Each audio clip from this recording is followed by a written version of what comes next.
Yeah. So getting into the meat of the thing is, we're talking about the inner game of tennis, and one of the things that like inspired me to get in touch with you, I read about this, is that your stream, and this is like before we even get into the book, it's something I wanted to ask you, but your stream is designed around learning in a very specific way. Hmm. And I had, by the time you started streaming, and like I probably have said this to you before, but I think I remember hosting you when you were in silver and I was in diamond, and I'm still in Yes. diamond. Now you're in diamond. So it says something about the process of learning. Um, but your whole stream has been based on that. And I remember hosting you the first time, and I was like, "Oh, this is really interesting. What this person is doing." And I Hmm. know that you got the idea from Maynard, or you saw Maynard's idea of kind of focused goals and stuff. Hmm. Um, but that's like it's a bigger thing with you, and I know it's a bigger thing, like how you even got onto streaming, right? Because you were Hmm. a little bit anxious about that, right? Yeah, yeah, for So sure. maybe just give like a little bit of like what was the motivation there, and like because I think Yeah. it's all related, you know. Definitely. And it's actually a super great tie-in for this book in particular, because this book I think touches on some of the things that drive that kind of anxious vibes and whatnot. Yeah, I'm really glad you brought this up. So, um, before really streaming StarCraft, I was super interested in StarCraft. Like I played StarCraft before the Brood War expansion, StarCraft 1. Um, Yeah, me and too. I did campaign and use cheat codes and whatever, right? I'm like a kid and I'm not good at it. Um, and same thing with StarCraft 2. Played the campaign, etc. But I was super afraid to ladder, man. It was so scary to me. Like all of the things that make it feel really good and really cool when you win also made it really scary, because it's like, if I win a game of StarCraft, it's because I was better and faster and had smarter ideas than the other human. But the reverse is true, right? And as somebody who's really self-critical and stuff, that can be super punishing. So for about a year, I was like super invested in the scene, watching all these tournaments, every tournament I could get my hands on, but just completely afraid to ladder. And so it was kind of nudging from my girlfriend Adeline, and also then Maynard, as you said, starting his focus goal thing, being like, you should do this, right? I'm hearing it from all sides, and I thought, okay, let me just try to stream and do this and just see, right? And somehow, magically, the idea of saying, okay, today I'm not going to make it about the win, I'm going to make it about this focus goal, and I'm going to stream it. And then, like, there's almost this added pressure that's a good pressure because I'm streaming it, where I don't want to flip out and be, bad manner and, like, curse out my opponent, get really pissed and hit the table and whatever. But I also want to, like, try hard to not be as nervous, right? And sometimes I'm still nervous and stuff, but it's like you almost have to, like, be a little bit better than your normal self because you're on camera. And now it's to the point where I don't even know if I could really or would want to play not on stream. Like it's just scary and lonely. Like I don't know, it creeps me out a Yeah, little bit. yeah. I can completely agree with that. Like, I think that the way I've approached my stream, in contrast to yours, and both of us has made progress as players. I don't think there's any doubt about that. Hmm. Because when I started streaming, I was in gold, and I hadn't played Legacy. I had played. I skipped all HOTS basically. I played the campaign, but I didn't play any HOTS. I played Wings and then skipped, and then came back in Legacy. Hmm. So I was in gold, and I had to like, what's the Oracle, and like how do adepts work? I had no idea, and I had to learn how Hmm. to use this. But I've done a few streams here and there where I tried to have practice focus goals and stuff. But I Hmm. find that in my streams, in contrast to yours, and this is why I got really interested in this book, Hmm. I don't do that. I don't hold the focus goals very well, and Hmm. I end up, you know, just getting in these ladder grinds where I'm just game after game after game after game, and I'm trying, like in my head I'm like, okay, I'm gonna not get supply blocked, but I don't really take it to heart as that's what I'm doing in those Hmm. games. And so it's very interesting. I watch, and I think another person, like as a shout out, another person would be Florencio, Hmm. who does like really specific things in a game, or printf, Hmm. they're like doing some really, like they have a calculator, I'm going to do this at this spot in this particular map with this. And the way that they progress and why they're so good at those sort of things, the builds that they do, the sort of cannon rush stuff, is because they're really hyper super focused on how they're going to execute. Mm-hmm. Whereas me, and I think a lot of other streamers, and I could say like Gosu PvP is somebody I watch because Mm-hmm. they're a protest streamer and they're pretty good, Yep. and that he grinds games. He Mm-hmm. grinds games after game after game after game. And I would say I'm much more like that than I am like somebody that's focusing out like Maynard or Printf or whomever. So Mm-hmm. it's just interesting. And that was really like some of my, motivation is that like, oh wow, I have this very different contrasting view of Mm-hmm. how to approach this game and how to stream this game. And I agree 100% with, if I'm not, for one, I pretty much don't play Starcraft unless I'm streaming. Mm-hmm. And when I stream, I'm a more mannered player because you do have that like public accountability. It doesn't mean I don't Mm-hmm. rage. I rage all the time on stream. If you watch my stream, I rage on stream. But like, I'm a much better person. Whereas when I played Wings back in those days, I would like lose my shit. And Yeah. and I played a lot of, I was like in platinum and I was like grinding so hard. And those back before you saw your MMR, and you just like someday you might make diamond. Every so often you hit a Mm-hmm. diamond player, you're like, oh wow, I'm getting better because I'm hitting diamond players. And I would just rage when I lose, and it was actually unfun, and I stopped Yeah. playing Yeah. for a while because of that. So what's interesting about this book, and anybody who hasn't read the book, and I really think you should read the book because it's quite a good one. It has tennis in the title, and there is a section in the middle that I just completely skipped that is Yep. like, here's how you hold your racket, and here's Yeah. how you should. And I don't play tennis and never played tennis in my life, but it has tennis in the title, but it is all about learning a physical and mental game, right? Mm-hmm. Because tennis has both those aspects. And Starcraft, I think, has both those aspects, Mm-hmm. because we can say our physical side is our APM and our mental side, obviously, is the strategy and stuff. Yep. So, so my question, like I have written down a few notes and I'm looking at my notes. I'm going to ask you a few questions. We can go back and forth on it, but like, why Yeah. did you pick that book? Like, you've read Yeah. it before. You've read it before you were streaming, right? Yeah. So okay, this is a good one. And another great tie into what you're saying, right? So, this was what made the book a hard sell for everybody in the Twitch chat, right? So, I first brought it up, but somebody was asking me something or other about mindset or focus or whatever. And I'm like, you need to read The Inner Game of Tennis. And somebody's like, oh, do you play tennis? I'm like, well, no. Do you have a particular interest in tennis? Nope. Do you Don't own a plan on. tennis racket? Yeah, like no, I've never like I think I played tennis once against my ex when we were on an exercise kick or something, and like that's my tennis experience, right? Like, um, so I, interestingly enough, had that exact same response to the idea of reading this book that I saw from everybody in chat, where they're like, I don't want to read a thing about tennis. Like, I don't care about it, right? So, a couple of startups ago, I'm like a serial startup engineer nowadays, God. But a couple of startups ago, my CTO, also a Starcraft guy, as it turns out, and somebody who really likes thinking about thinking.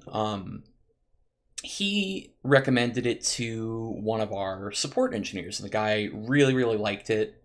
And everybody now, it's like making the rounds around the office, and everybody's like, you need to read it, you need to read it. Like, I don't want to read a book about tennis, whatever. So eventually, after I swear it must have been nearly a year of people pestering me about reading this book, to where I'm finally like, all right, I'll read the damn thing, whatever. Like, it's a quick read on Audible. Like, I'm just gonna do it to and from work.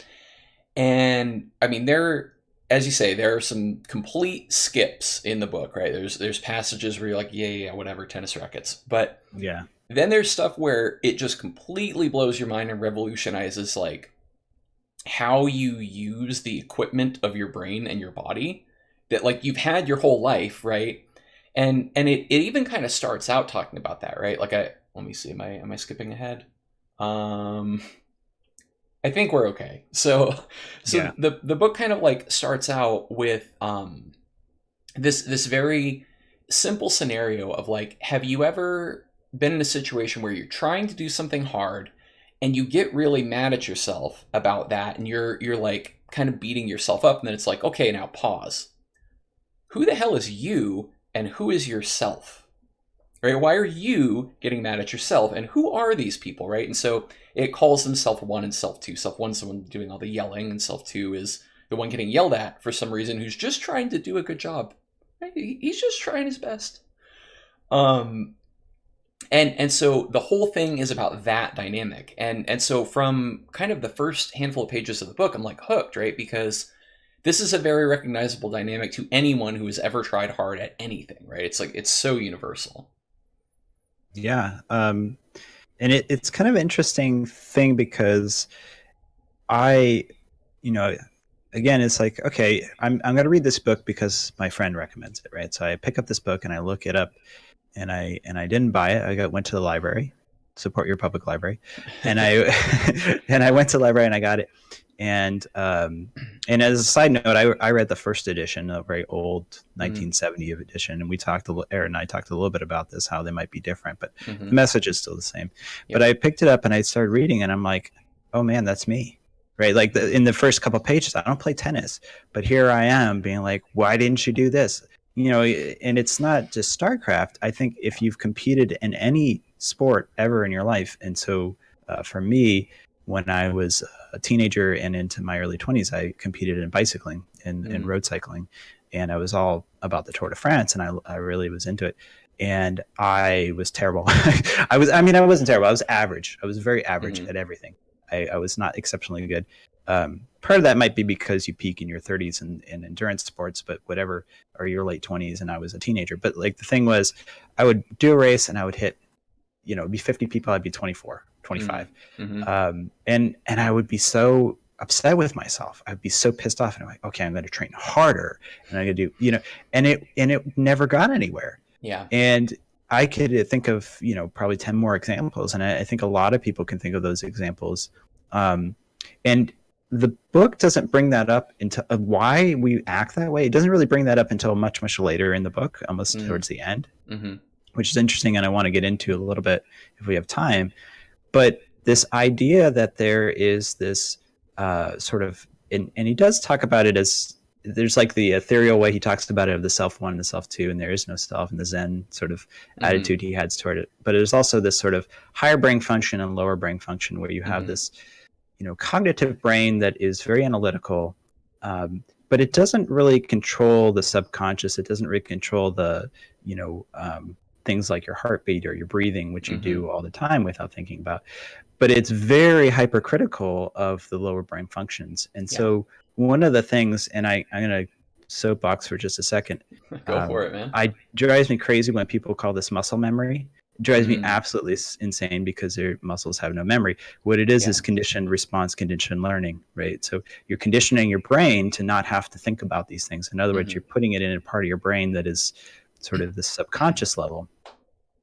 So anyways, the subconscious, it's like when it talks about the self one versus self two, and we're talking about the subconscious and how we criticize ourselves when all we're trying to do is just like imprint a pattern of action so that we don't have to think so hard about it. And Starcraft, exactly like we talked about our streams in the beginning, is exactly this, right? When I started streaming a couple of years ago, I didn't know how to use an adept. I didn't know how to use an oracle. And I remember looking at this unit and I'm like, I'm not going to use that unit, man. Are you kidding me? I have to build this expensive, fragile unit. I have to the oracle specifically. I have to activate a spell. I have to micro it, and I have to deactivate it. I have to run it back. And now I couldn't imagine playing a PVC where I don't get an oracle, right? Like it's so standard, and I don't think about it. Not only that, I'll be talking to chat. I'll be listening to music. I'm, drinking a drink of water, and I'm running in and killing 4 or 5 drones. It's like you do this thing that you've patterned yourself, but I didn't approach it like you did, which is also interesting. And this book approaches it, I think, in more your fashion than it does my fashion. So it's interesting in that. So for me, it's like this big revelation of the way that we learn. And although once I sat down and started reading it, it's like, oh, of course, we obviously are using our brain in that way, and we're obviously being hypercritical when it's not helpful, it's not useful. Right.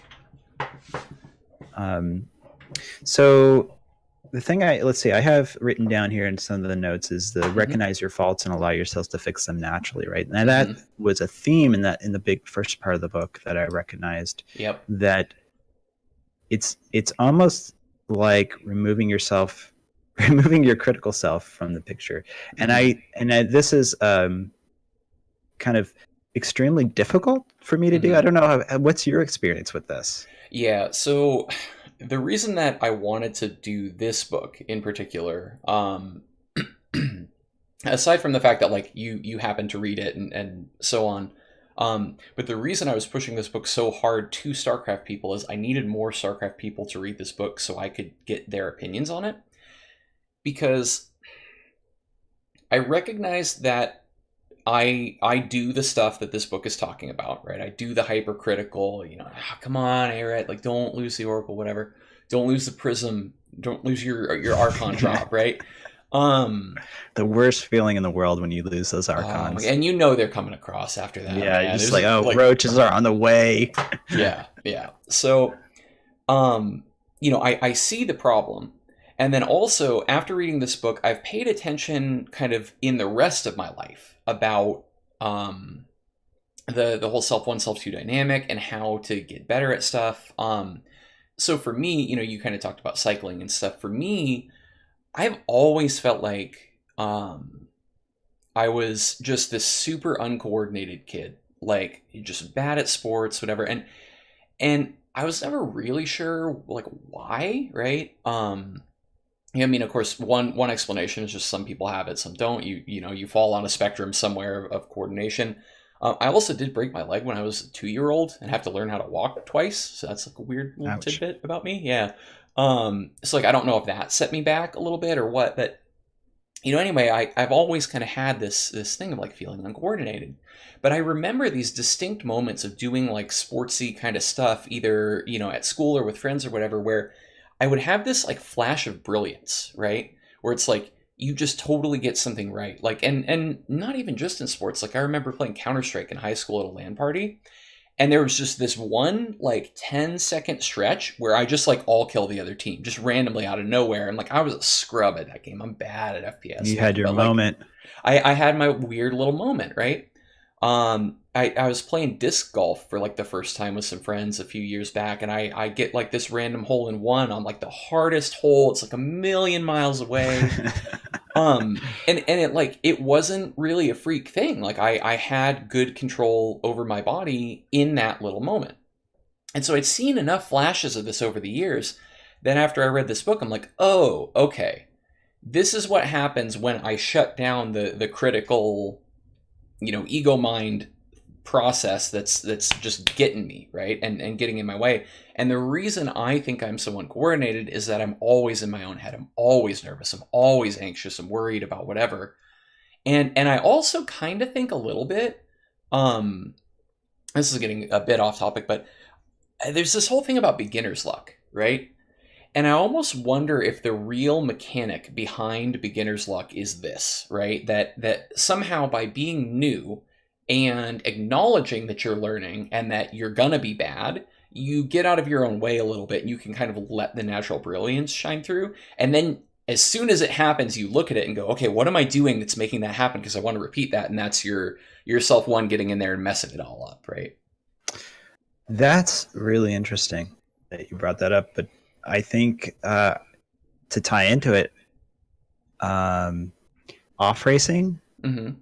is exactly that. So there's this, and Mm-hmm. it's very, so this is going to be very difficult to describe because it's a sort of an untenable thing to talk about, right? It's like Mm-hmm. about feelings and emotions. Mm-hmm. But I can say that there are certain things that obviously I basically never left school, right? I like went through Mm-hmm. school, got an advanced degree, and I work at a university. Mm-hmm. So I love learning. It's a very interesting thing for me. And there's this feeling that you get sort of about discovery, especially in science, and learning, that is very good. It's very pleasurable feeling, right? It's Mm-hmm. like I'm learning, I'm doing something new. I experienced this when I learned a foreign language, and I know Mm-hmm. a couple foreign languages now. Um, and a reason I know a couple is just because it was a fun activity for me. It was just like I want more, right? Mm-hmm. And Starcraft or video games are that way as well, right? When you get a new video game or you play a different video game, and I've played video games since I was like really probably too young, and I shouldn't have been playing video games, but you know, I was born in the '80s, and as soon as we could get a Nintendo, we had it, and we were playing Mm-hmm. Mario Brothers, and we've had video game consoles, and then eventually, when I was a teenager, I graduated to PC gaming. Mm-hmm. But the thing is that every new game I played, and I had this habitual thing where I would just play a game, get kind of good at it, and then switch to another game. Play a game, Mm-hmm. get kind of good at it, and switch to another game. So Yeah. I played. If there's a game that was out in the '90s, like I probably played it, right? And the thing is that I think it was all about chasing this feeling of learning.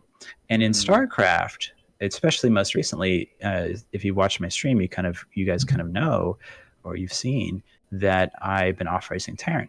Mm-hmm. And I started off racing Terran because I got really fed up with my Protoss, and I was really frustrated. So I was like, I'm going to do something different. But I don't want to stop streaming StarCraft, right? Mm-hmm. I kind of played around with some other streams, but really StarCraft is where it's at for me. So I started streaming some Terran, and it was like, oh, this is so hard, but the feeling of learning is so good, Mm-hmm. right? Like it's so frustratingly hard, but then at the same time, it feels really good to learn. Yeah. And it's sort of this. I could give myself an excuse because it's like, well, it's not my main race. So Mm-hmm. if I lose that game, it's fine. I don't usually lose to a gold player, but this is because I'm off racing. I don't really know how to play Terran. However, recently there's been this switch point where it's like I've gotten kind of a little bit good at Terran. Mm-hmm. I can kind of execute a builder, and now I'm starting to get that pissed off feeling like I should be winning. I can't believe it. So it's interesting. I've crossed the threshold of like now I've abandoned the learning, Mm-hmm. and it's probably because like learning is sort of an asymptote, right? As you get more and more knowledge, the increases are smaller. You get these diminishing returns, sort of. Mm-hmm. So it's a very interesting idea, and I'm glad you brought it up because it is part of this book in that you're like separating out these two selves so you can learn, but he talks a little bit about beginners, Mm-hmm. but he also talks about advanced people where he like said he kind of videotape, or not even videotape, he like let them look in a mirror and see themselves do their backhand, and they noticed the flaws in their play. And I don't know how we relate that to StarCraft. This was one of the things that we could discuss, but probably we could talk about it for the whole hour. But like, we have a lot of other things on our list that we want. I put down that I wanted to talk about. And it's fine if we don't get to them all. But it was like the sort of, okay, this book's great. I agree with 100%. I love what this book is about. How do we apply it to StarCraft? Because here's where it gets tricky for me. Mm-hmm. Okay, how do we get that critical mind out of there? Because every game I play that I lose, I'm like, fuck. Like it's so frustrating. Yeah.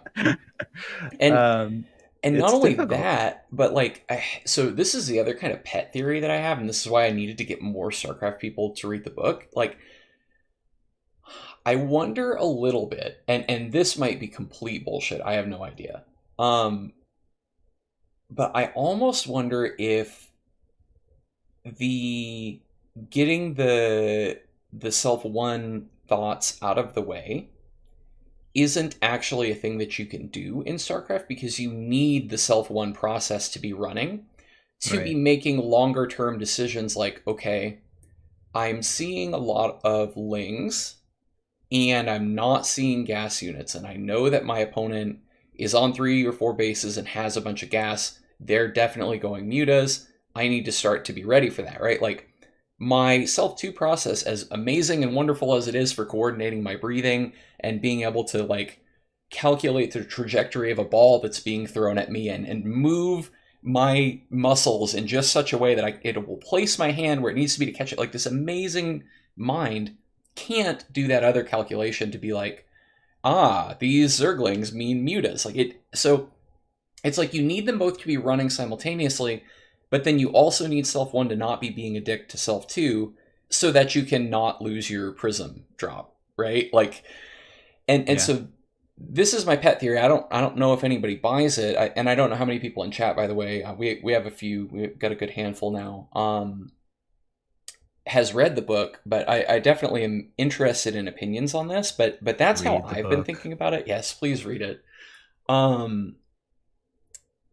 So I don't know. Like, and that was the major reason, back to your original question to me, right? Like, um, how do we leverage it? Like, I don't know either, man. And I want to know because I feel like these things are true for me, but I just don't know how to do it within StarCraft. Well, it's interesting. So that's a really good point. And I think in tennis you have that too, right? So as you improve in tennis, again, I don't play tennis, but Mm-hmm.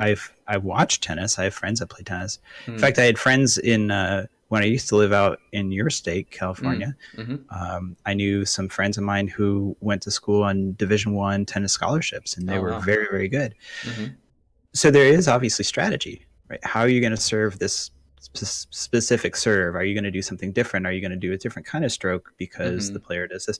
So there's that strategy, but then the other side of it is the fundamentals, right? You know, Mm-hmm. how you stand, how you swing, how your muscles move together, your coordination, etc. And I Right. wonder if, and here's something that's kind of, I've thought about this a lot because I once in my life have flown so close to the sun. I was 10 mmR off of masters, my one great achievement, and then I lost all that mmR very rapidly after that time. But I was very close, and it Mm-hmm. was I was playing really well, and it was definitely like in the book. It gives many examples of like don't think about playing well because as Mm. soon as you think about playing well, you will stop playing well. Yeah. But I was doing, I was having those kind of moments, and diamond specifically is the largest MMR range on the ladder. And a Mm. lot of people, you go to Reddit, you go to Team Liquid, whatever, it's the hashtag forever diamond, right? Yeah. There's so many people that talk about I'm never going to make it out of diamond, I'm never going to do this.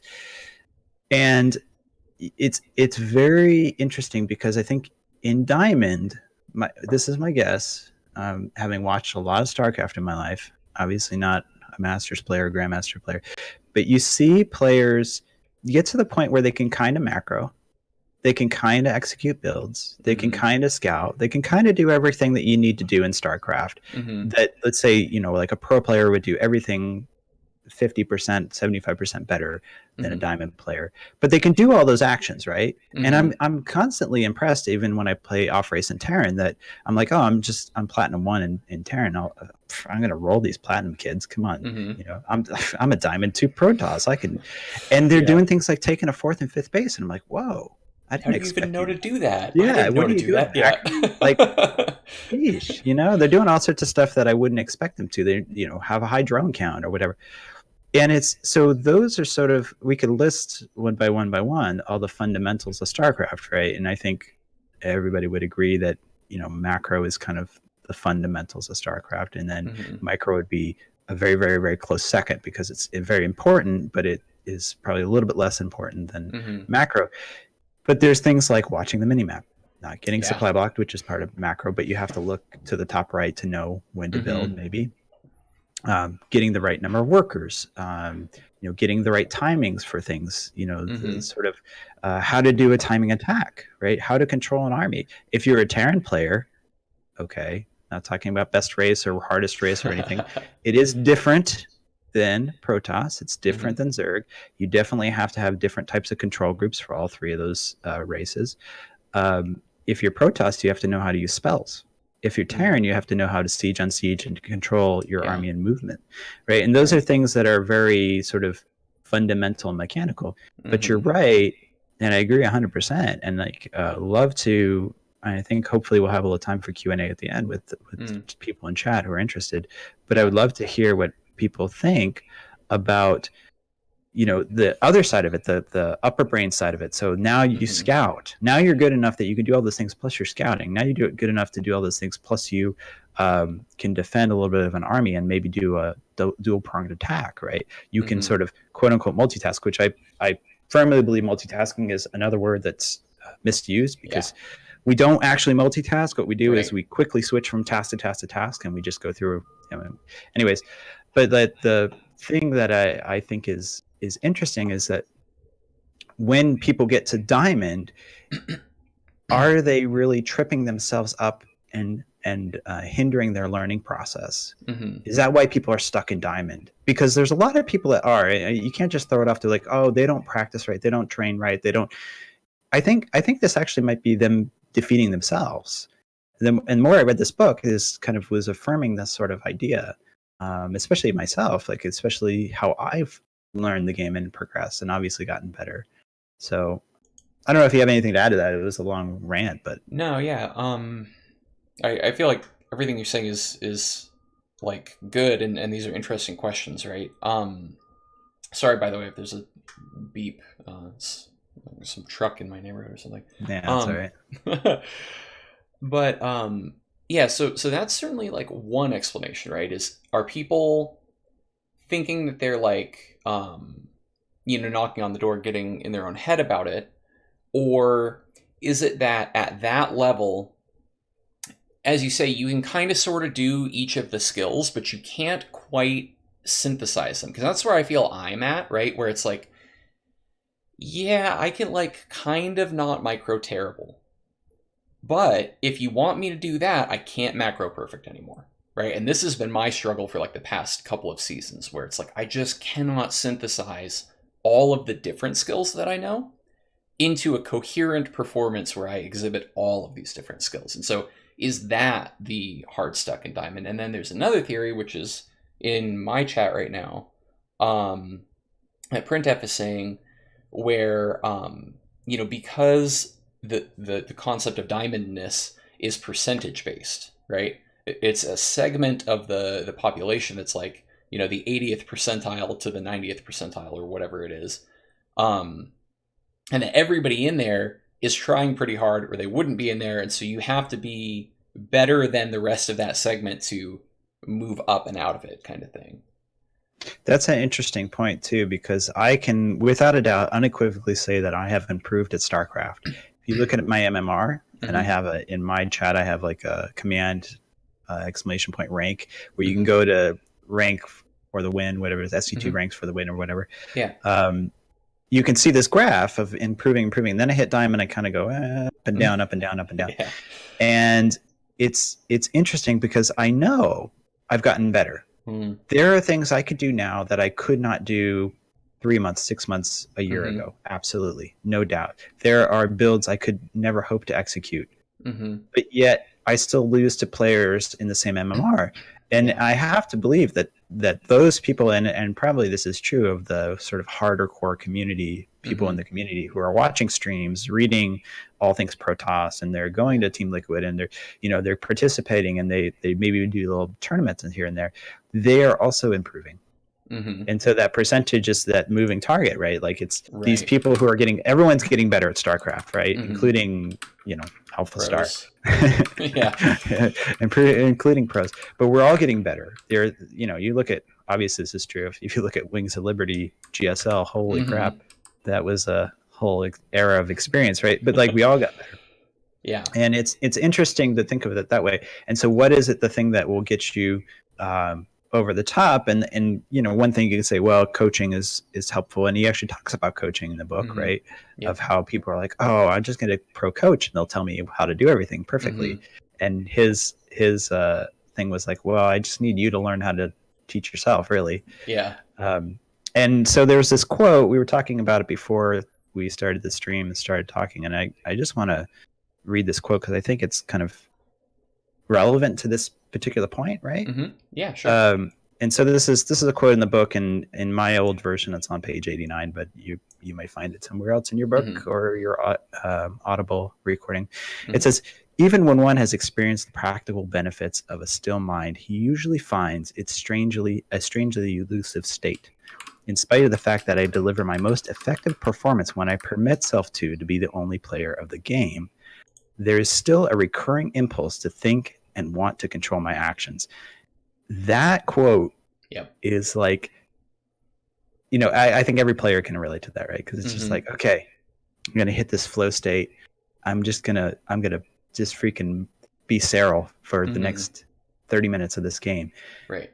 But yet you see something weird, like you see one gas at the natural instead of two gas, and you're like, wait, what could this be? Let me go through, and like the Rolodex starts going through your brain. It tells you how old I am because I used a Rolodex reference.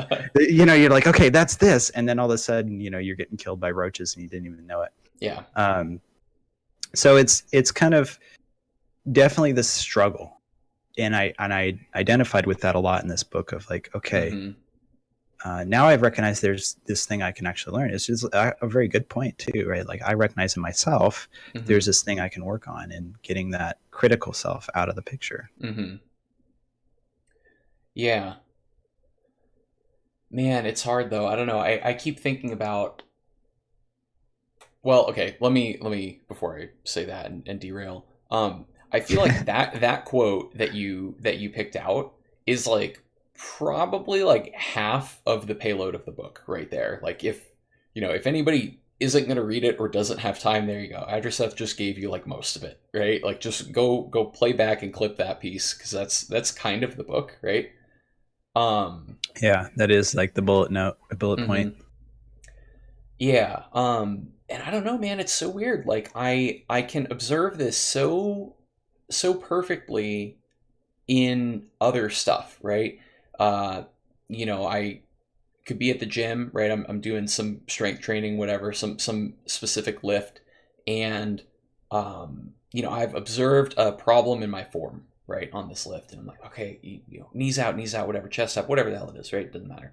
Um, and yourself one wants to do that, screaming that personal trainer, like keep your chest up, right? And I've been able to push that out and just do the inner game of tennis thing, which is like, okay, just pay attention to where your chest is. Just try to observe that, right? And don't try to correct it. Just see, like, look in front of a mirror, pay attention to that, and just see how does it feel or whatever. And like the stuff corrects itself. It's the most magic thing in the world, right? Um, and I just can't figure out how to do it with Starcraft. Like, and it may be that it's not possible. I don't know. Do Because you of the. think that you need to simplify more? Is it that StarCraft is too complex a thing? It's an interesting idea. I don't know. Because if you think about like, I don't weightlift. I mean, Hmm. you could see from my form how swole I am, but uh, It I just like comes to. naturally. It just comes naturally. I do endurance stuff, right? I Hmm. run, I swim, I Hmm. bicycle. When weather permitting, is the gnarliest ice storm outside.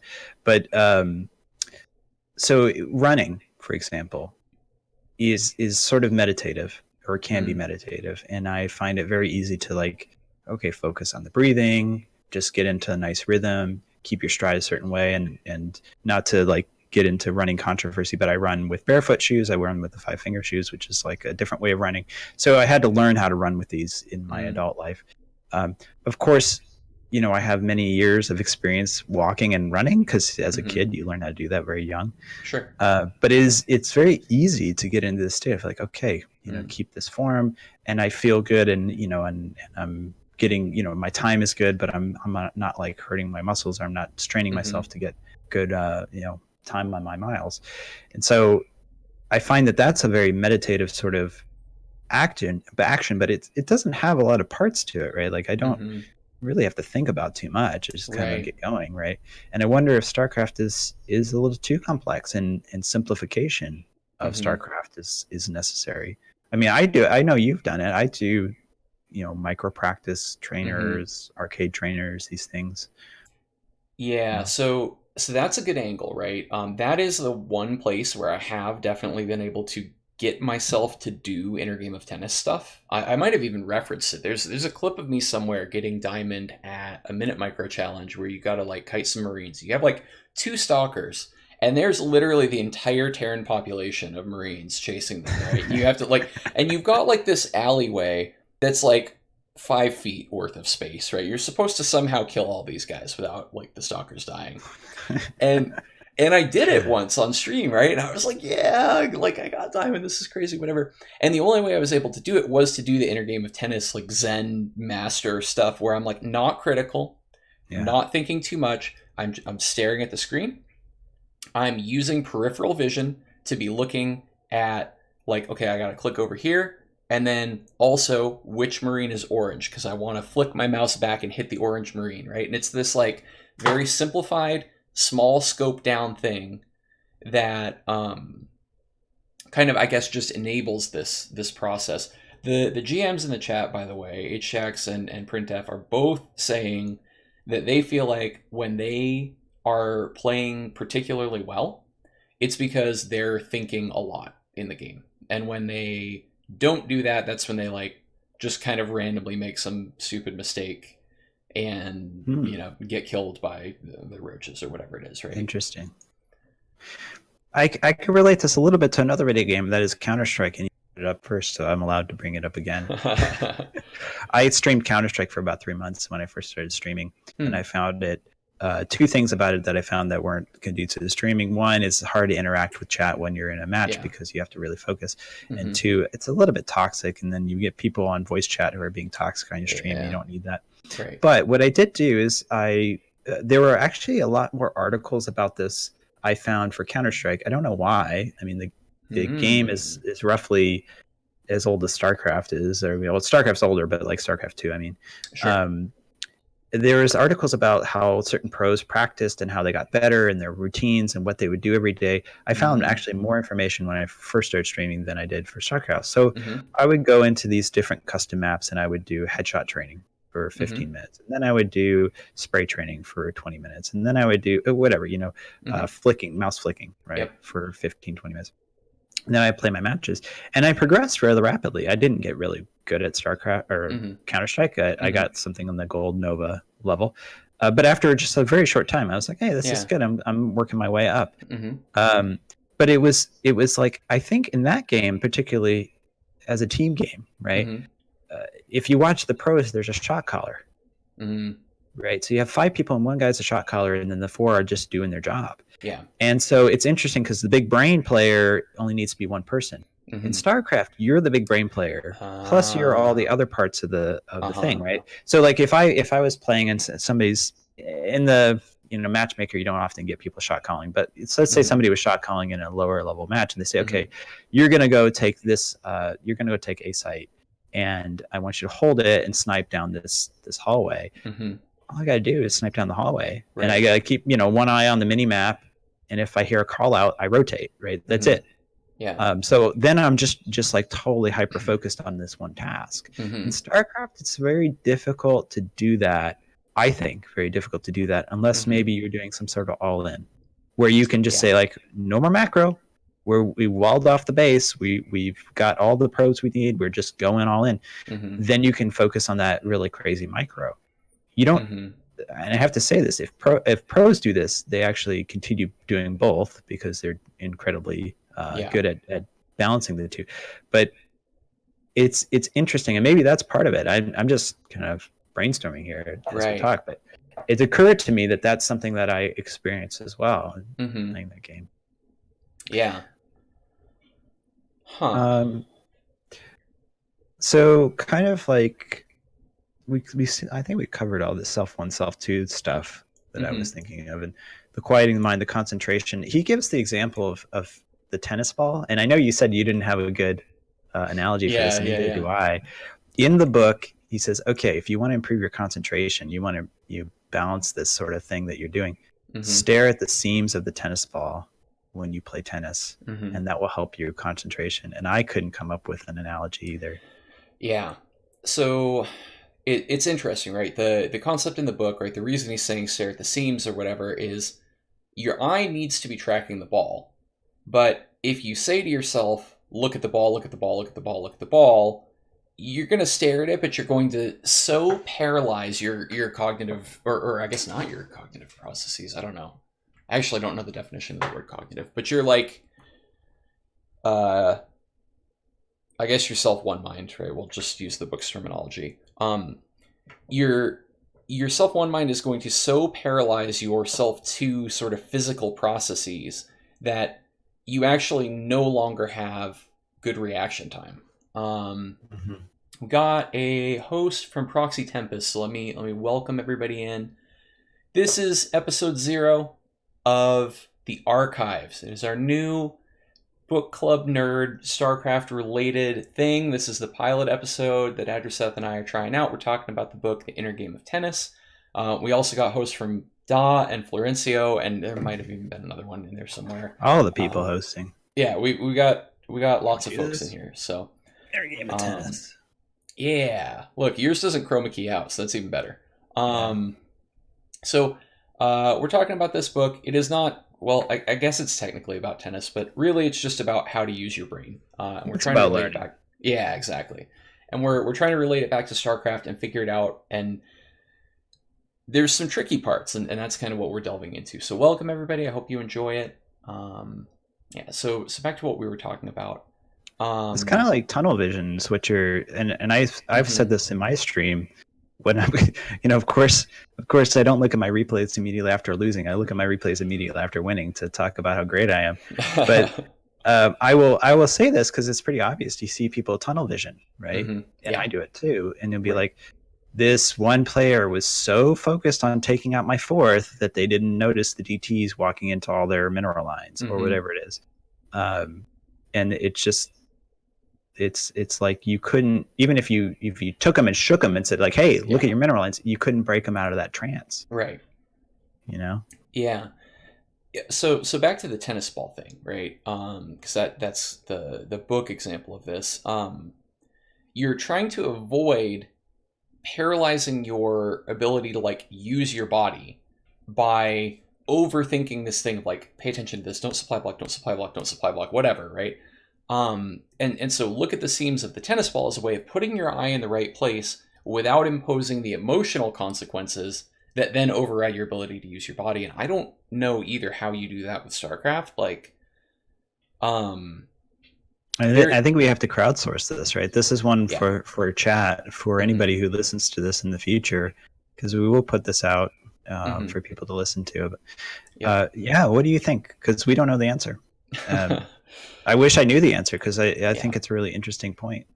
But hmm what do you think is the thing to do? Is there a way to do that? Is it possible? I think it is possible. I hmm I just don't know what would be the method of execution. Yeah, the best I can come up with, and I still don't think it works because I think it's still a self one process, is some old Day 9 stuff where he's talking about um, getting yourself in a loop where you're like, look at your mini map, look at your money, look at your mini map, look at your money. Say it in your head. How much money do I have? Right. Oh, Um, that's interesting. I never now, done that.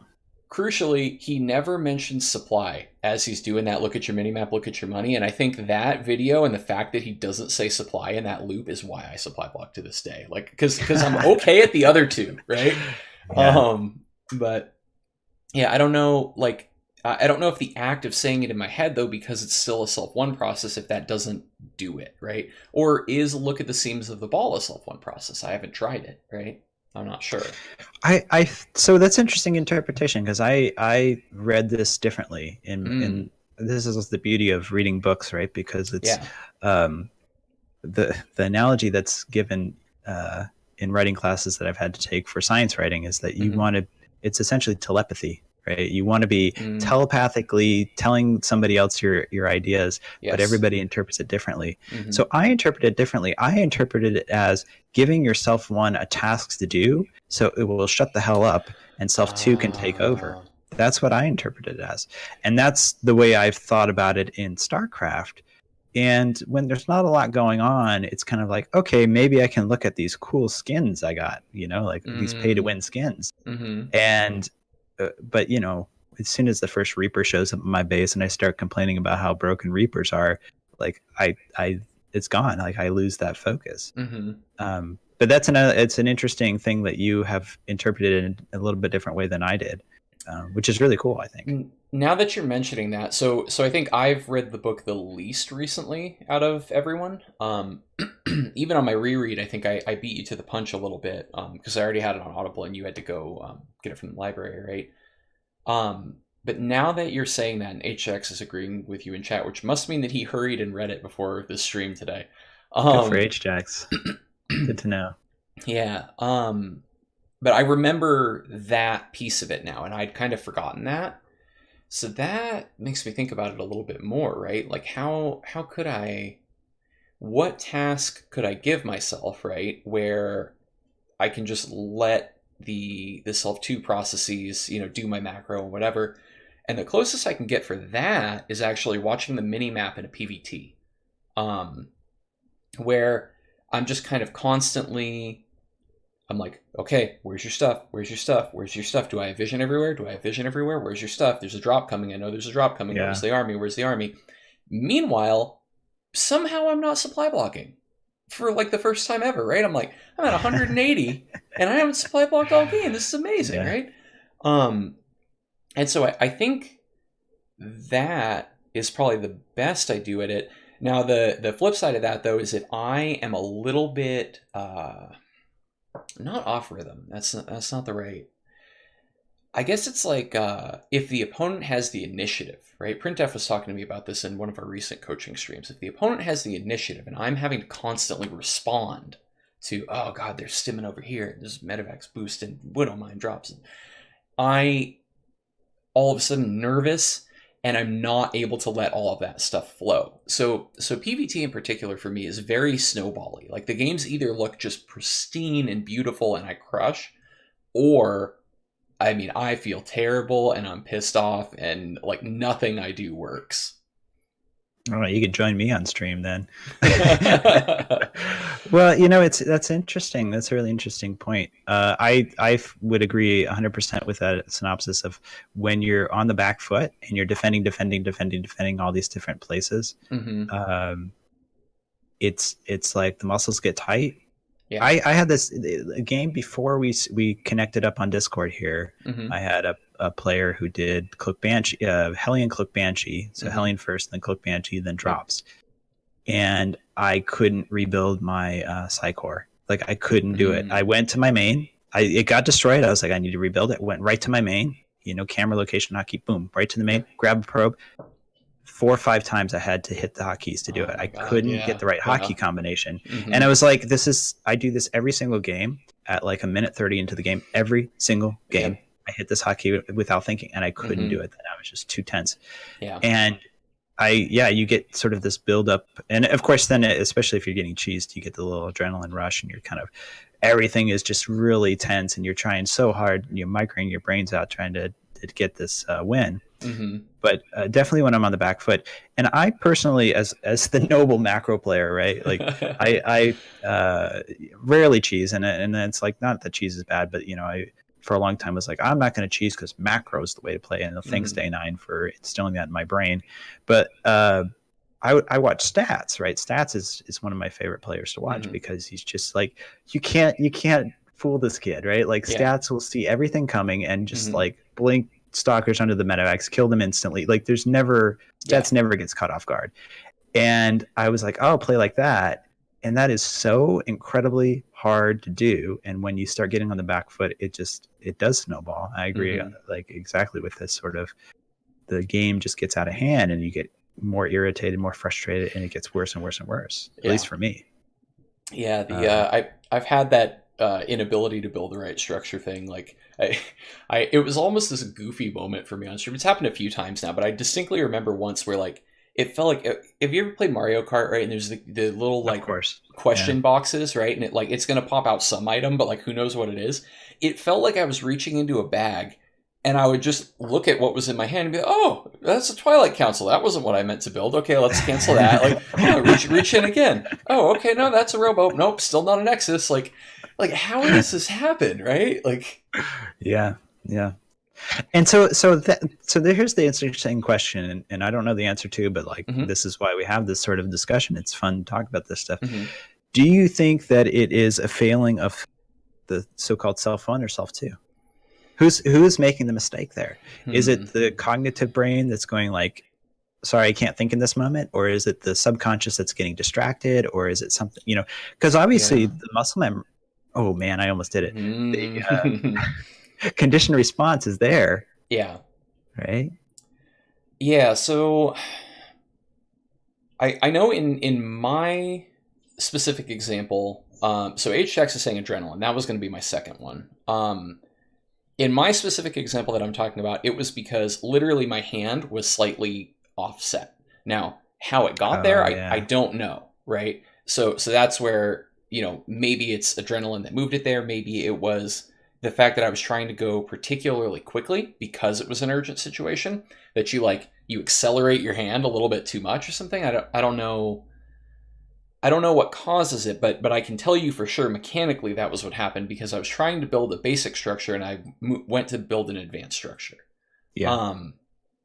And then from there, I think it turned into self one chaos of being like, oh, that was the wrong thing. Okay, hurry up and fix it, jackass. Like, go do the right thing now, right? Like, and so that got me in this weird loop where I kept doing the wrong thing over and over again because I was Yeah, trying to go yeah, quicker and quicker and quicker to do it right. absolutely. I mean, so I guess the next question I have is obviously we've described exactly the same thing without talking about this before. So other Mm-hmm. people, does this happen to other people? Does this happen to the GMs? Do you guys have that same problem, or is this like a lower level problem? But Printf says offset hand is the worst. It happens to me when I offset try to hand's use bad. a key that is too far away, like 6 or control. Yeah. HX has done it as well. So that's an interesting thing because absolutely it's like a do while loop or whatever, a for while loop, where you coded it wrong and it's just going Mm-hmm. and you're going and just like, maybe it's a Nexus I want. Nope, not Mm-hmm. that one. Yeah. Maybe it's a Forge that I want. Nope, try again. Yeah. It's the worst. So we're coming up to about an hour here. There's a few things that I wanted to just bring up, and then Mm-hmm. probably we can just do Q&A with the chat, right? Yeah. I've got my quote too that I want to trot out. Oh But yeah, yeah, yeah. we can do that at the end. It's fine. Okay. This is a little bit more related to like the learning and the retention, but I put this Mm-hmm. link into this font that's hard to read. So there's this thing about retention, right, and learning Mm-hmm. that's pretty well known in the academic side, is that certain fonts are easier to read than other fonts, and Mm-hmm. actually the harder the font is to read, the more the person retains, oddly Mm-hmm. enough. And the thinking behind it is that you have to put more effort into learning or retaining. You have to put more effort into the reading, and therefore you put more effort into the learning, or it focuses part of your brain in a different way. Mm-hmm. And I was wondering about this in relation to the focusing on the tennis ball, or like you said, the day 9 thing of Mm-hmm. focusing, watch your money, watch the mini map, watch your money.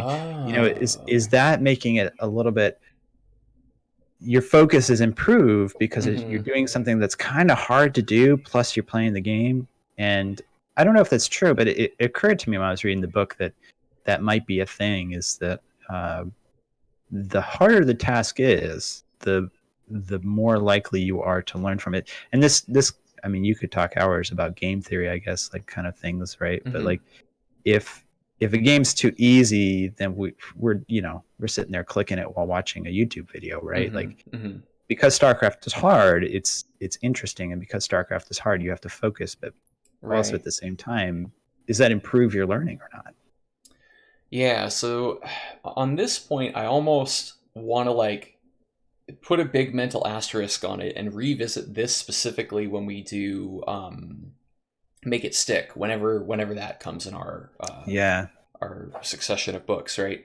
Um, because there's stuff in that book that kind of relates to this. But it's I hadn't I saw this in the notes and I figured rather than spoil the discussion by being like, what the hell do you mean? Because I didn't get it at first, right?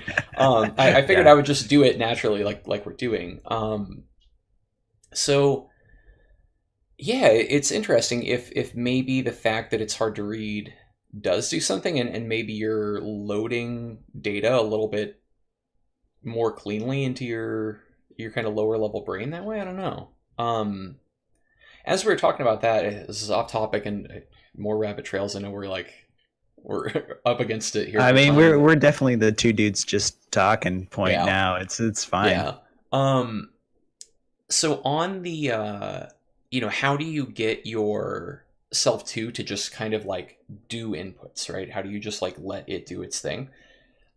The one thing that I didn't think of that just occurred to me, the closest I've gotten to that ever is the coaching streams that I do with HJax and Printf.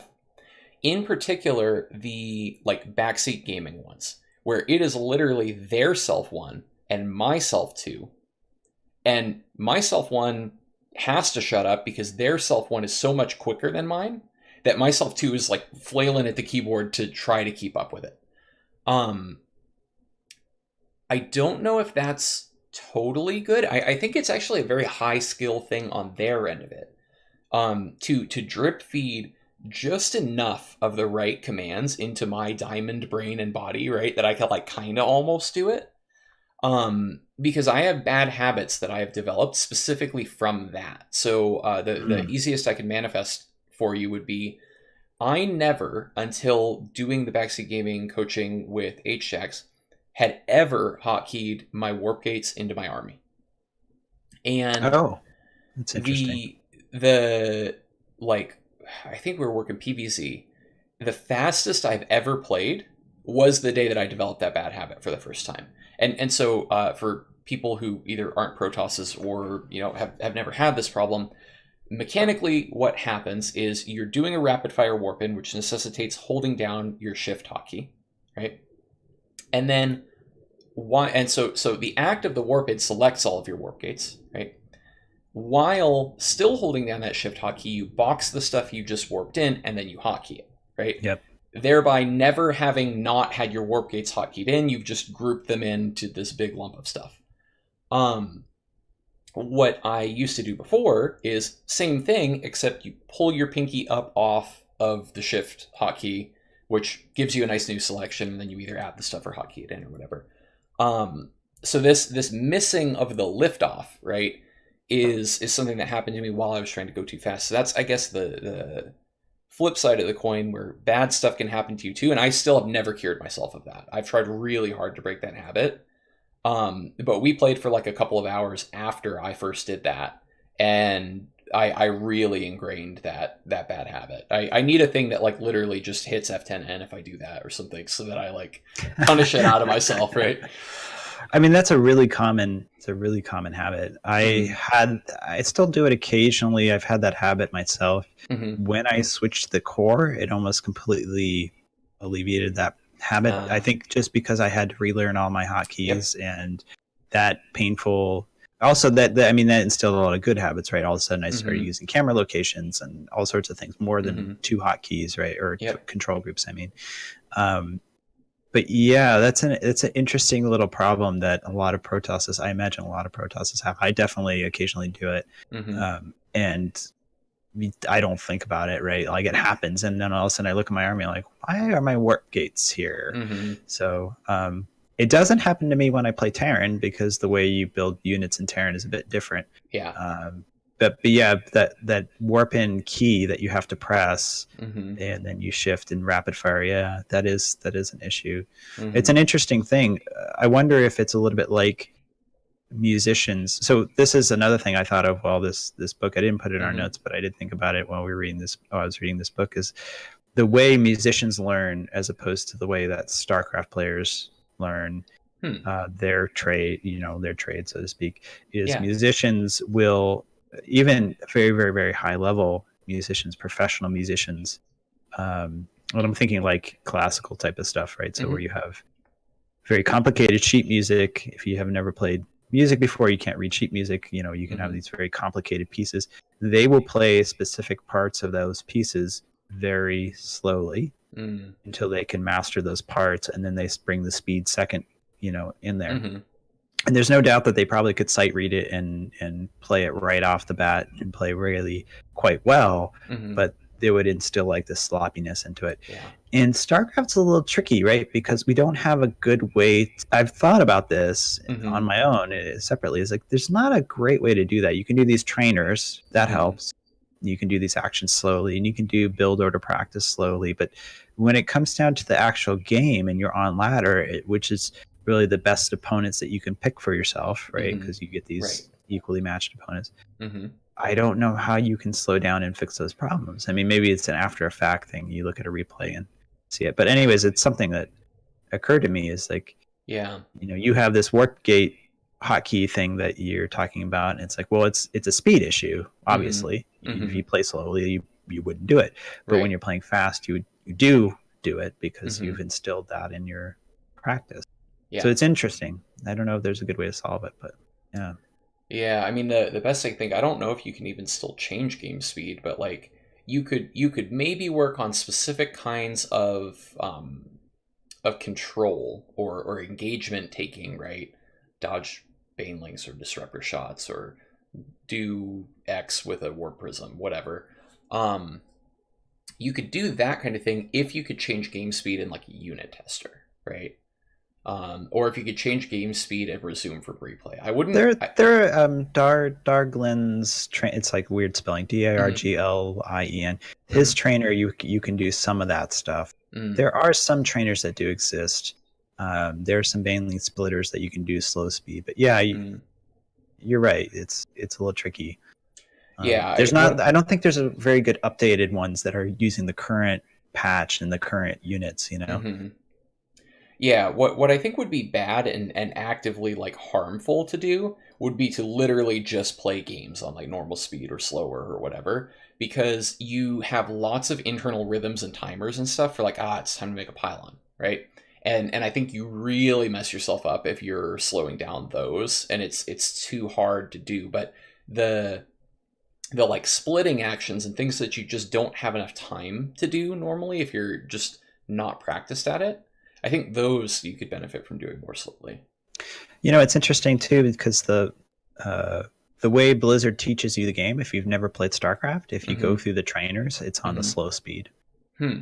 And the new, like, if you haven't done it in a while, it's kind of just interesting to see. But like the newest version of StarCraft, like the one we play on, the patch we play Mm-hmm. on, it will say like build a drone, build a probe, put a Mm. pylon down. Like it tells you, it's like the build order trainers that Hmm. we've used. You know, everybody's probably used one or two of them. But it kind of instructs you to do these things at a slower speed, and then Huh. the next it's like the beginner level is that, and then start going to the next level, and the AI will actually, it's not just easy AI, it might start attacking you. This Mm. game speed increases to the normal speed. So and these are on the maps, you know, we're talking about the ones that have destructible rocks at your ramp so you Mm-hmm. can't get attacked and that sort of stuff. Right. The real beginner. So Blizzard's philosophy on that, at least more recently, is to do the slow speed first and then bring it Mm. up to speed. Hmm. But yeah, it's learning on the fly in a game how to split Marines for Banelings is nigh impossible. I think Yeah. you have to practice that, just that action, and get that. And that way, I would say, is self too. That's in the conditioned Mm-hmm. response. Right. You know. Do you? Would you like to do your quote? Yeah. Let's do my quote and then Q&A after that. Q&A. Yeah, I think Awesome. we're at that time. Yeah. So start charging those up while I get to the aforementioned Yeah, passage here. anybody with questions, just line them up. Okay, so this is like towards the end of the book when the author's kind of like synthesizing the, here's your big takeaway, right? Um, so he says, when a player comes to recognize, for instance, that learning to focus may be more valuable to him than a backhand, he shifts from being primarily a player of the outer game to being a player of the inner game. Then, instead of learning to focus to improve his tennis, he practices tennis to improve his focus. This represents a crucial shift in values from the outer to the inner. Only when this shift occurs within a player does he free himself of the anxieties and frustrations involved in being overly dependent on the results of the external game. Only then does he have the chance to go beyond the limitations inherent in the various ego trips of Self One and to reach a new awareness of his true potential. And it goes on from there, but that's kind of the meat of it. Oh yeah, that's yeah. I recently reread the last half of the book, the last Mm-hmm. part of it, and yeah, I remember reading that. That's great. Yeah, so that's the one that got me really kind of excited. That was like, I think going through this book, there were points where I thought, oh, that's good or that's interesting or whatever. But that was where I was like, oh, this is the stuff right here, right? Yeah. Where it's it's very generic, right? It's very applicable to just whatever stuff. Um, but there's also this little bit of like a call to action, right? Where you do this inversion of priorities, and then all of a sudden it's not, how do I get good at StarCraft? It's how can StarCraft make me good? And Yeah. and that's, I guess, kind of what I'm always driving at with my stream is like, we have this really amazing tool that's super difficult and um, can put you in these like bad mental and or emotional places, right, where you can like do so much interesting work and really like kind of tinker on stuff. um and so I guess resonated with me for that reason, because it kind of like it hits that same chord of like my whole stream, I suppose. Yeah. Yeah. I mean, well, I think like anybody who's played StarCraft and and we can get on our high horse about how great Starcraft is as a game, but it's beyond a video game, right? There's benefits that you learn Hmm. by playing this game that go beyond. Just like in my maybe second favorite game is chess Mm. to Starcraft, and chess is a phenomenally interesting game to me, I think. But there are skills that you'll learn by playing chess that will, they're life lessons sort of thing, right? Like Mm. you can gain those skills, and the critical thinking and the analysis from chess are applicable to all sorts of life. And I think Starcraft is that way too. Like there's obviously worse things you could be doing with your than learning how to be good at Starcraft, even though people might look at it, oh, I just playing a video game, right? Hmm.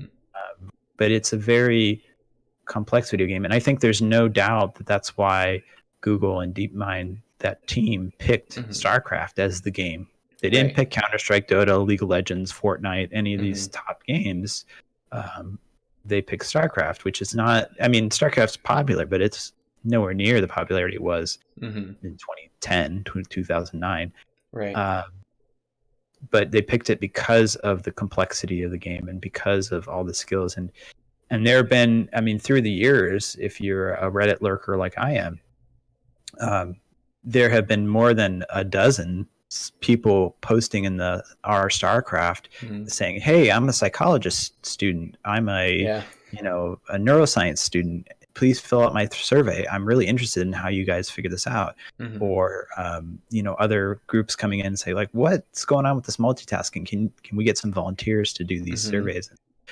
um, it's very interesting that this specific game, I mean, any Yeah. game obviously taxes the mental aspect, but Right. this specific game taxes it in a very unique way, Hmm. in that you are, um, it's in, and I think Idris said it the best over the years. Anybody who, some people are like, oh, Starcraft's like chess but faster, but I just said it's like, no, it's nothing like chess. But what it is like, you have the strategy of chess, but you have all these other aspects that are going on, and you're commanding an army, while you're, which is kind of what chess is, but you're thinking Hmm. move by move, and you do that in Starcraft, but you're commanding this army. So Hmm. it's a very it's a very interesting game, and it's incredibly important, I think, to learn from it. Hmm. So read the book, right? Are Yeah. we at that point? Read the book, learn about self one, self two. I think it's just a good book to read. I think it's good for life stuff. I liked Hmm. it. I'm glad two things. One, I'm glad that Eric recommended it and I was in the stream to catch his recommendation. And two, I'm glad that we're doing this. I'm glad we're talking about Yeah, it. man. I'm excited to do the next one already. Yeah, we need to line up the next book. Yeah. And I was thinking about that. Do you think it would be worthwhile to do like a straw poll or a Twitter poll and see if people who Ooh. are interested, like, here are our top three, because Make Hmm. It Stick could be one of them, but there's other Yeah. ones, Yeah, right? for sure. That's an interesting idea. I do really like the idea of making it a little bit more interactive, right? Because Yeah, one, like if people are going to hang out, I want for it to be something that's interesting to them as well, right? And I also think it's an interesting way to rope more people into doing it, right? So, yeah, like, yeah. They get which, vested in it. yeah, like selfishly, I just want that because I need more smart nerds out there helping me figure this stuff out because I can't do it myself. Like that was like why I initially was, like throwing this thing on the stream because I couldn't Yeah. draw the lessons out of it that I wanted to. So yeah, that's a great idea. We should definitely do that. Well, let's move to Q&A. I have quiet chat, so it's up to your chat, Eric. Yeah, I've got chat, but I don't see any direct questions. I'll Okay. just give that a second in case anybody really does have something they want to ask and maybe they were waiting. But I'll call out a couple of other things that were interesting. So I was talking about it being potentially bad to play slower because of these like mental rhythms that you have. And Naldo SC2 in the chat says that's called the rhythm memory. Apparently, there's actually like a term for it, and I was pretty Oh, close okay. to the right thing there. Just in my description, right? Because I use the word rhythm. But yeah, that's cool that this is already like a concept that people have thought about. Um, and then HX is mentioning that chess is also his second favorite game. And yeah, he when we're talking about stuff and I'm bouncing ideas off of him, he will very often go to chess analogies. So it's nice that I've got like this much of a background in chess from like God 20 years ago now.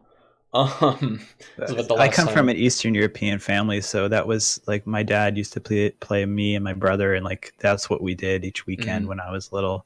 I mean, when I wasn't playing video games, but yeah, we would Mm-hmm. drill chess, and he would play without a queen to make it Mm-hmm. easier for us kids. And Yeah. then as we got better, he started playing with the queen, and like yeah, he used to play in tournaments and all this stuff when he was younger, and it's just a big thing in the sort of culture that I grew up in, but Mm-hmm. it definitely affects the way you think. Mm-hmm. It definitely affects the way you perceive problems. Mm-hmm. It's a Yeah, cool that's game. interesting. That's cool that you had that experience. I had something similar. I don't remember how my dad handicapped himself, but I remember him like and I think I was 10 or 11, but I remember him like leveling with me a little bit and being like, okay, so I could pretty much kick your ass at this over and over, right? Like, do you want me to like take it easy on you while you learn and then eventually take the training wheels off and play for real? I was like, yeah, that sounds good, right? So we kind of did that same thing. And I remember like taking those ass kickings for a good while after we took the training wheels off. And I did eventually beat him. And I was like, okay, did you let me have that one? He's like, no, remember that conversation we had where you said, like, "Hey, for real, I've been playing for real, man. Like, you got me that game." So that was kind of neat. Yeah. All right, And so maybe that's the variety game you could stream sometime. Stream some chess. They'll force you to learn it. yeah, maybe. Um, so okay, White Cat's asking, have we thought about chunking the moves? So, like after I warp in, I need pylons. So taking two things, smashing them together, and saying this is now one action. Addresseth, do you want to answer it first? Well, so being a self-taught diamond, I've had absolutely zero coaching, Mm, not a single day of coaching. The closest I can say is that I've had a replay analysis by Gosu PvP once on stream. I mm, asked him if he could look at something, and then I posted it in Reddit, all things Protoss, a few times, maybe two or three tops. mm-hmm, So being a self-taught person, what were my sources? Like Day 9, obviously, was a big influence mm-hmm, back in the Wings days, learning macro and just watching streams, that sort of thing, reading articles or whatever I could get my hands on.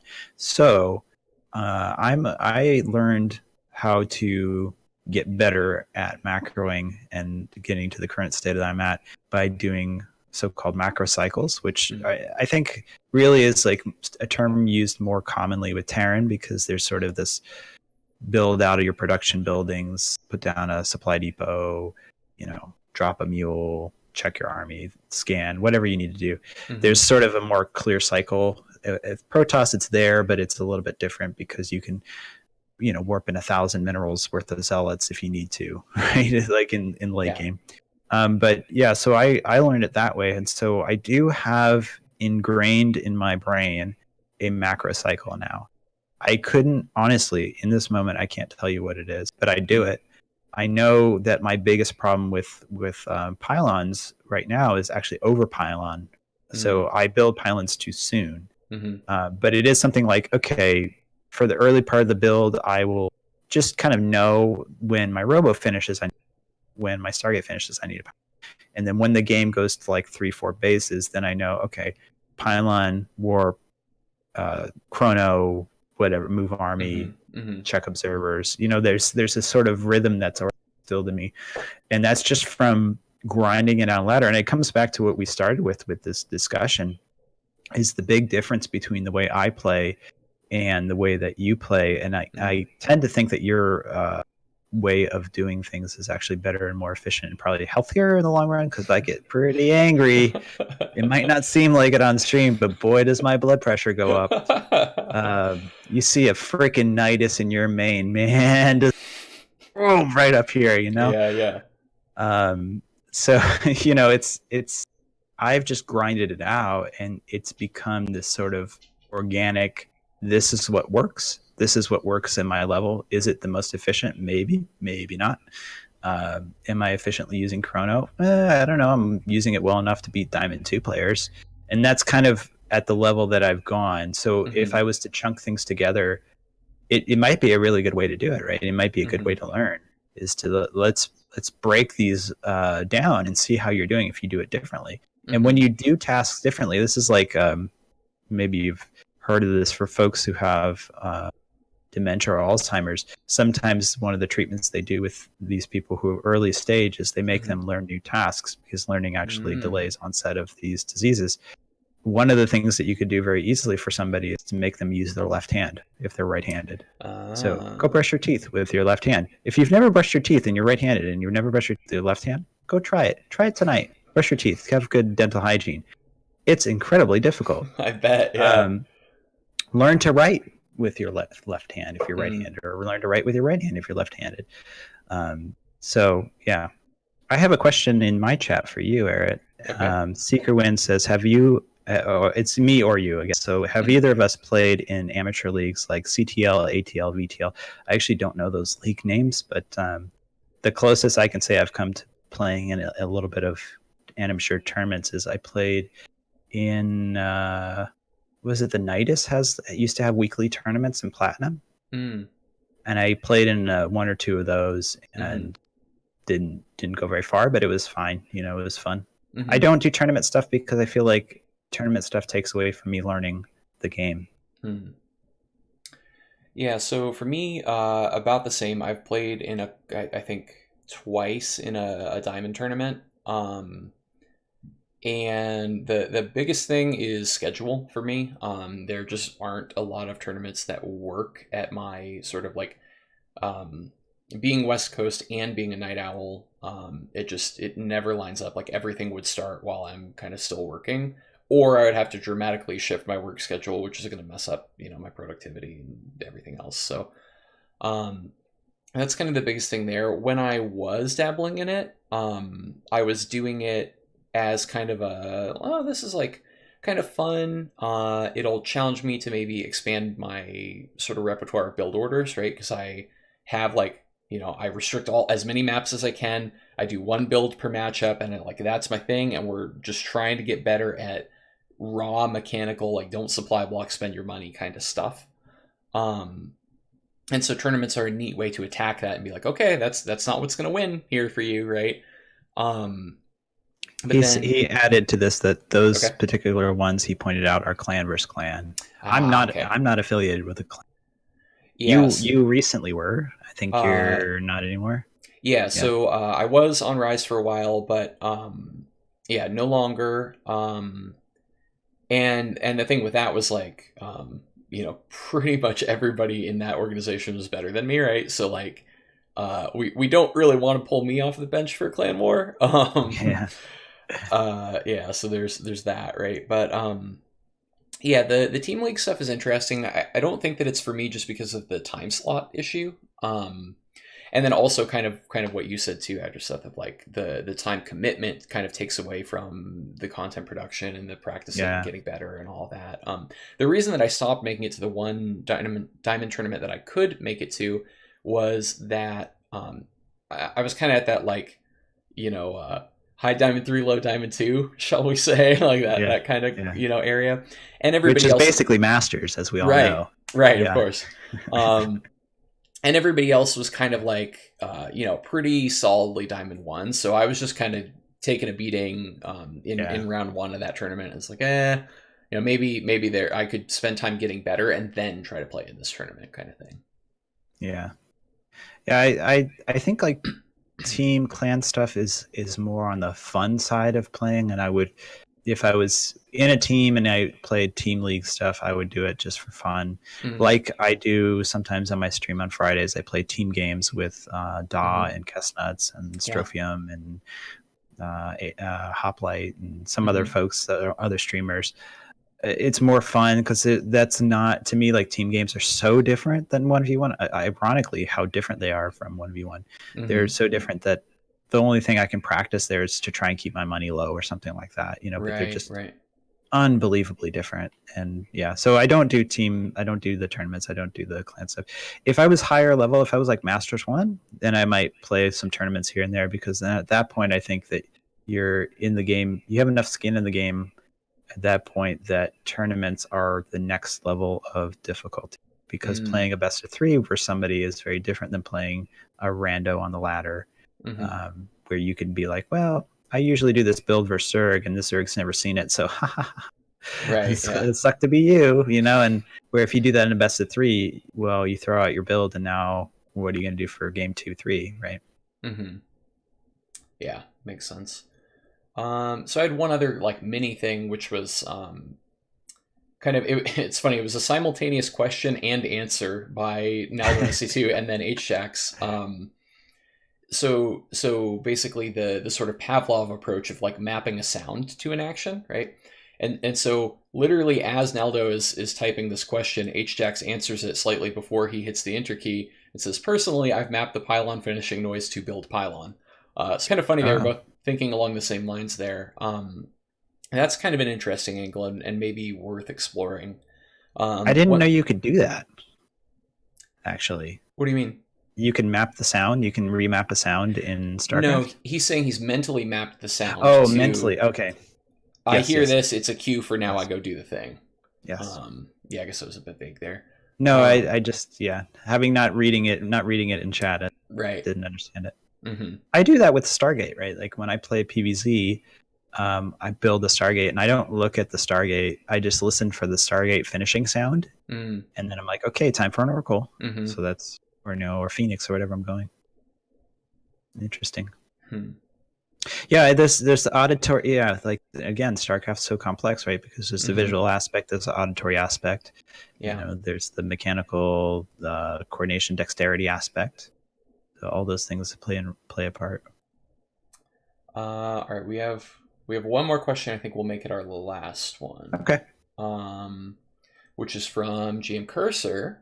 It says, "What does Adraseth think about spam? Spamming really hard while playing, or like during the opening? Do you have an opinion on this contentious issue?" GM Cursor does not watch enough of my stream because I spam the shit out of my early game. I spam camera location keys, which actually doesn't actually get counted as APM. Mm, Interestingly, um, it's more of like a nervous habit than anything else. It's like it's like superstitions baseball players have. They do certain weird things before a mm-hmm. game or before they go to bat. It's almost like a nervous habit, and I just kind of do it. Um, there's if you guys know Twitch streamers, Summit 1G, very famous Counter-Strike pro that whatever, he streams to like 20-30,000 people, but he actually addressed it one time randomly on his stream, and it was clipped sometime I think Hmm. on our Starcraft. But he said the reason people do it is to warm up their hands, to get limber before a match, and Counter-Strike players do this too, where they'll switch between their knife and their Yeah. pistol, or their knife and their main, or something, back and forth, back Mm-hmm. and forth, back and forth.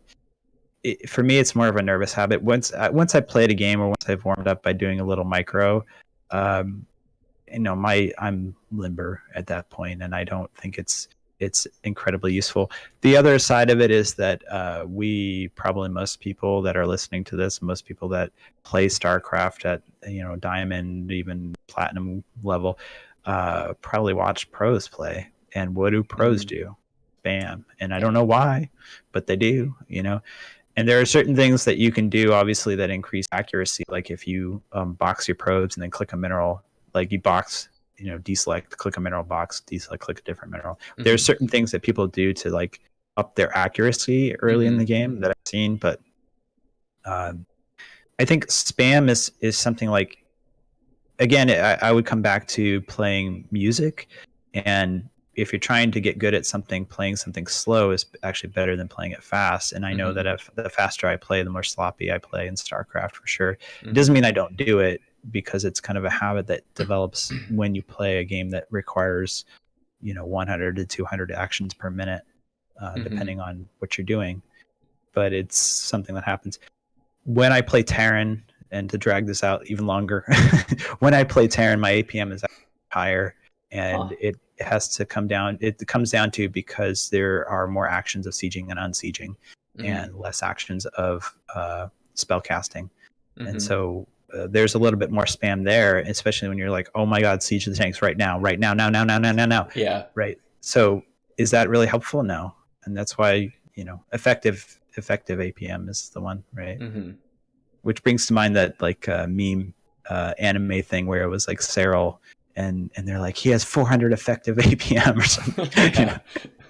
Something nuts like that. Well, it's Yeah. actually my point. I like talked about this on my stream too about Alpha Star and like how I was a little bit like, well, Alpha Star's not there yet because Alpha Star's got like 600 APM, and that 600 APM is all effective APM. Hmm. It's not spamming like we do, and so Yeah. something has to be considered when we compare that to a human if we need to cap that or whatever. But yeah, Hmm.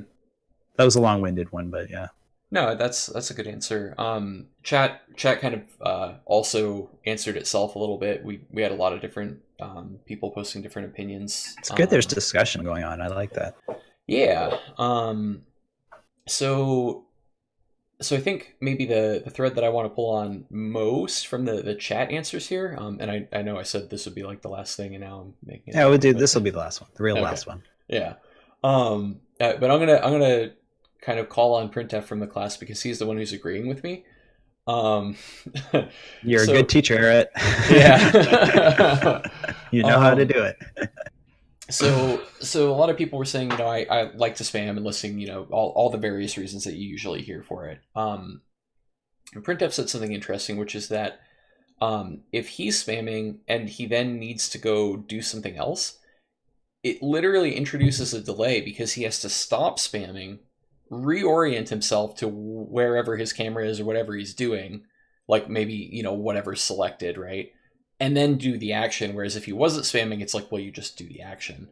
Mm. This I experienced while doing a really old Day 9 thing. It might even be that same video that I referenced where um, he starts having you try to move like a worker or a marine or something around in a circle. And then while you're doing that, you're supposed to be doing your like production cycle, like build probes or whatever. And the very first time that anybody ever does this, what they do is they move their Nexus rally point to the middle of the map, right? Because you're trying to walk this probe in a circle, and then you're Yeah. trying to hit Nexus E. And in the process of doing that, you go Nexus, move right here, right? So I think it's kind of that. And then the other There's thing. Oh, go ahead. there's an arcade trainer just to Mm-hmm. add to that. There's an arcade trainer that does that. Mm-hmm. It's one of the Darglands dog. I can never say that name, but like it's one of those that you have a probe you're supposed to move, and if you queue up movements, you lose points, Mm-hmm. and if your macro suffers, you blow up and you die. And it's a good one. I used to do it a lot on stream. Mm-hmm. And then the only other thing that was kind of part of that answer was basically the concept. This one was something that Printf and Telden both said they do, and I do it as well. This is the only spam that I do, like ever at all, is at the beginning of the game after you've set all of your cameras to spam through them and check and make sure you didn't mess one of them up. Yeah. And so people who watch my stream will see there is this thing at the beginning of every game where like my camera's flashing all over the place, and it's the quick like 1, 2, 3, 4, 5, and warp in at the front. Do we have all 6 of those? Okay, cool, we're good. Yeah, I do that as well. Yeah. So it seems One like thing that's I common. do in addition to that I thought of while you were talking is that Mm-hmm. my scouting probe is always hotkey to its own hotkey, Mm-hmm. and I spam between my camera locations and that probe, especially in PvP while the probe is moving across the map. And what I do is I actually spam to that location, go to that probe, and I box the probe, and then I go back to my base. And the reason I started doing that is because I was losing to cannon rushes. Mm-hmm. And there's pretty specific timings that probes have to come across for cannon rushes, right? And there's 2 of them. And most players in Diamond just rally straight across the map. They don't try and hide the probes. Mm-hmm. So you basically, I was missing them on the mini map. And so in order to solve that problem, because I'm not really doing much at that time in the game, I started spamming out to go to that probe, box it, then go back. Go to the probe, box it, go back, go to the probe, box, go back. And if I see something weird, like if I don't meet a probe in the middle of the map, if I meet the probe as I'm leaving my ramp of my natural, whatever, then I know the timing of what, is that a pylon first? Is that a gateway first, etc. Same thing with Zerg. And not same thing, but it's also important. And I do it in Zerg because if you see a drone coming across, it's like, what are you scouting with a drone Yeah, for? right. Who scouts with a drone? Huh? Really? Honestly? You got floating, creeper lords that can see everything. Give me a break. Right. Yeah. So, that sort of thing. Yeah. So I do a little bit of spam like that. And actually that has improved some of my catches of early cheese. Huh. Interesting. Interesting stuff, man. All right, should we call it? I guess we're pretty over time. Yeah, we can wrap. I mean, that's fine. Yeah. I didn't know how long we would talk, and I'm glad that it was like a back and forth that kind of built on different ideas, Mm-hmm. and that's really what the point of this is to have this interesting back and forth discussion between you and me, and then anybody who wants to listen. So, some details about this. Obviously, it's the first time we're going to do it. We're going to do another Yep. one. I think the poll idea, like I'm for it. If we can get people motivated to choose a book, let's do it. Totally. Yeah. We are going to put this on your channel, right? This is going to be on your channel. Yeah. We are also going to make a podcast version of this. So there'll be a downloadable MP3. I'll figure out where we're going to put that, Mm-hmm. but that will be up somewhere. So you can get an MP3 of this, which we're recording the audio now.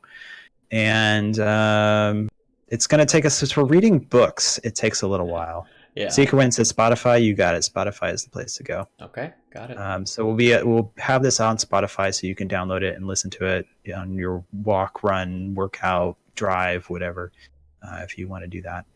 And yeah, so hopefully, if we're going to do another one, which I think we should, Mm-hmm. it's going to probably be a month, 4 weeks to 6 weeks, and maybe if everybody is super popular, if it's like super popular, and really like it, we could figure out a way to do it more often or something. I don't know how we would, but we'll come up with something. Yeah, I mean, Come we with some want idea.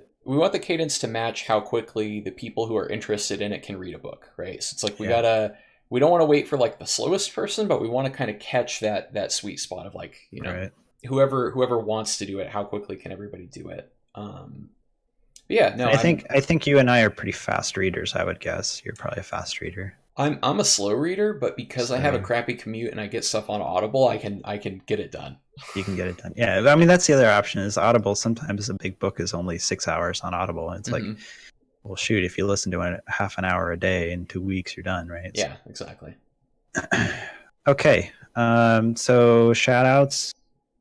I'm Adroseth. For anybody who doesn't know me, you can find me on Twitch Twitch TV/Adroseth. I have some YouTube stuff, but it's dumping of my stream up there, and I post on Twitter when I'm going live. So at it's Adroseth, ITS Adroseth. That's where you can find me. Mhm. And if not, I'll be probably arguing with HX in chat about the current strategy that we should be using as Protoss. And that's me. What are Yeah. your shout outs? My stuff, I mean, you can get me at Twitch TV/ARET. You get me on YouTube /C/ARETSC2. Twitter ARETSC2. And those are kind of the main places. I do kind of a similar thing to Actor Seth where I'm, dumping kind of like, oh, this was a cool game, or, this is maybe an interesting response to a build or whatever. Those will get kind of highlighted out and exported to YouTube. I've also got a couple of series that are running. Approachable Starcraft is for like your boyfriend, girlfriend, mom, dad, brother, sister, best friend, whoever that doesn't get why you love Starcraft so much and talks about it from a very like relatable way, right? Where it's easy for them to kind of get why it's so cool and special. And then Bite Size Starcraft 2 is like 50% Zen master how to not flip out while you're playing, and then 50% little tricks that nobody explains to you if you're like a Silver League player. Like, how do you put 3 probes on an assimilator and the rest on minerals, right? It's like an easy thing, but nobody ever tells you to do it. You gotta like watch streams and slow it down and see what is somebody actually doing. Yeah, those are the main things. With both of those series, I try to keep the videos super short, like 3 minutes. Yeah, that's about me.